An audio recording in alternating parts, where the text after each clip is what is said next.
Welcome back to my channel. I'm here with Arabella Marketing and PR, where we talk everything marketing and PR for small businesses and indie talent. So we are going to be talking about how do tariffs affect your business, because this is business goals.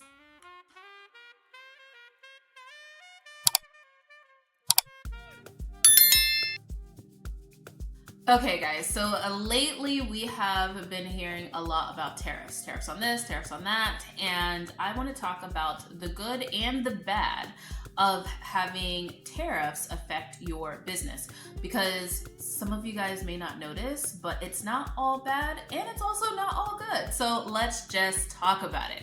So first, let's rip off the band-aid and talk about the bad. Now, definitely that is going to be the increase in price in things. And that means that when you are looking at manufacturers and different things like that, especially for ones in different countries that run the risk of being tariffed, you are going to want to make sure that one, you have enough of that product in the beginning, or that you can provide that for your customers, or if you have to have a different type of manufacturer. Now, on the good side of that, a lot of overseas manufacturers are not using quality products within their products anymore. A lot of people are cutting costs. It's not just an American thing. I'm in America, and it's not just an American thing where people are cutting costs. It is around the world. And a lot of these different costs that are being cut with the products, they can then affect your business. I had a conversation with one of my clients a couple days ago, and our one-on-one, and she was talking about how the quality of what she normally gets was not there anymore.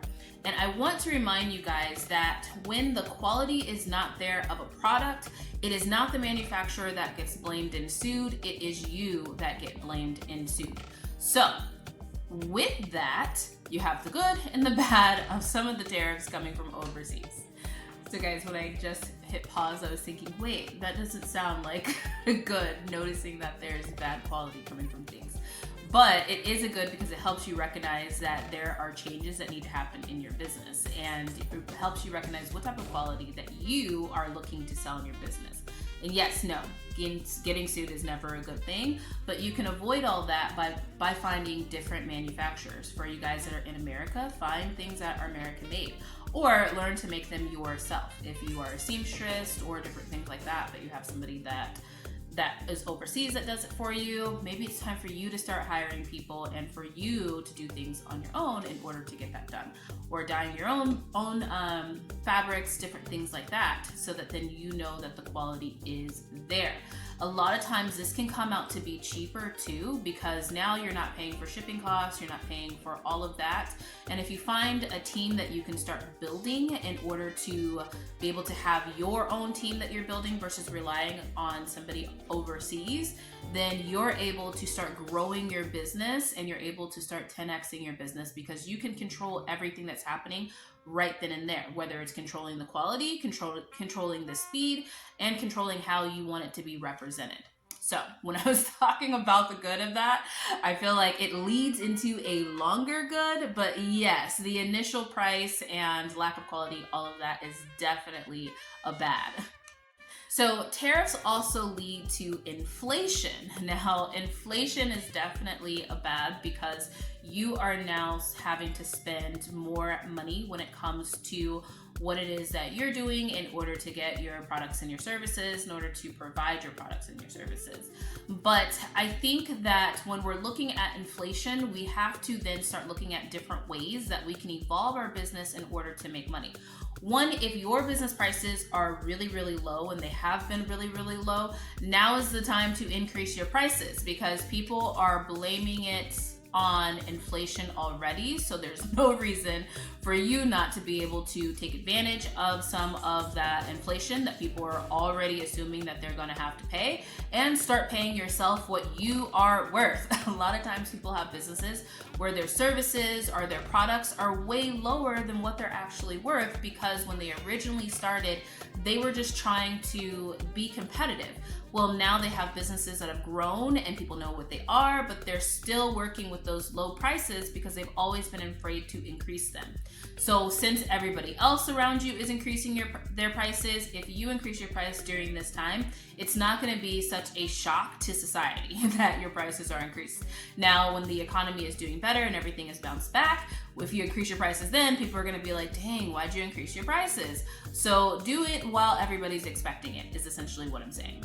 Now, the last thing is going to be that tariffs do take away a lot of your vendors and a lot of the people that you're used to working with. But now you can find more business to business within your own state and within your own country. For those of us that are in America and we're the ones that are like, oh no, we're getting tariffed, or we're getting the inflation prices for tariffs. So start doing some more business to business things, because we are a huge country, guys, and there are tons of people that do different things that you can do business to business wise, and one, not take the employee costs, and two, not take all of the responsibility of whatever it is that you're purchasing. You also can share that responsibility with another business by doing a business to business. One of the ways that I built my business is being able to do a lot of business to business work. I myself was not a photographer, but I still needed to have someone to shoot ads and commercials and all those different things like that. So I worked with photographers that have their own business, and we did things business to business, where I did all of the sales and the booking and all that kind of stuff, and then they did all of the photography work and the editing and all of that, and then we were able to come together and make a good product for the client, keep the client happy. This led to a long-term business-to-business connections that I have had for the whole 17 years of me owning a business. So it increased what I can do and the things that I can offer, but it also made it to where I wasn't taking on all of the responsibility as the business owner. So I hope that this business school video was helpful for you guys.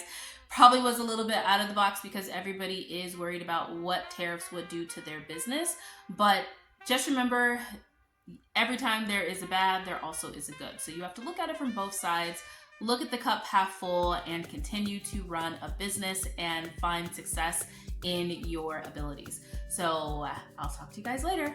Bye.